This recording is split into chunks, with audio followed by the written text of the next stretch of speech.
ఎవడైనా నీ ఫ్యామిలీ మీదకి వస్తే అస్సలు తగ్గదు. నీ పేరెంట్స్ ఎవరైనా అవమానించినా, తప్పు చేసి మాట్లాడినా అది వాళ్ళకి మాత్రమే కాదు, నీకు కూడా అవమానం జరిగినట్టే.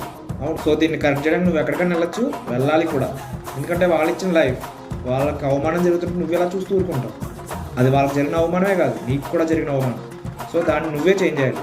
అండ్ బై ద వే, నిన్ను ఎవరైనా అవమానించినా, నీ మీద ఒక దెబ్బ పడినా అది నీకు మాత్రం సంబంధించింది కాదు, నీ పేరెంట్స్ కూడా అవమానం జరిగినట్టే. నీ మీద పడిన మచ్చ నీతోనే పోదు, అది నీ పేరెంట్స్ మీద కూడా పడినట్టే. నువ్వు ఎలా అన్నా ఉండు, ఏదైనా చెయ్యి, కానీ నువ్వు చేసే పని నీ క్యారెక్టర్నే కాదు, మీ పేరెంట్స్ పెంపకాన్ని కూడా జడ్జ్ చేస్తుంది. సో ఏదైనా పని చేసే ముందు 10 సార్లు ఆలోచన చేయి. మంచి అయితేనే చెయ్యి, చెడు అయితే అస్సలు చెయ్యి.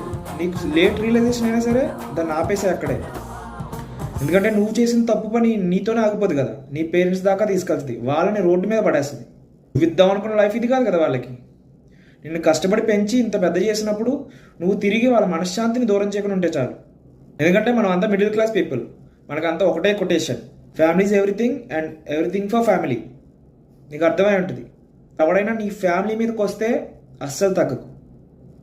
మనకన్నింటికన్నా ముందు మన ఫ్యామిలీయే, ఫ్యామిలీ తర్వాత ఏదైనా.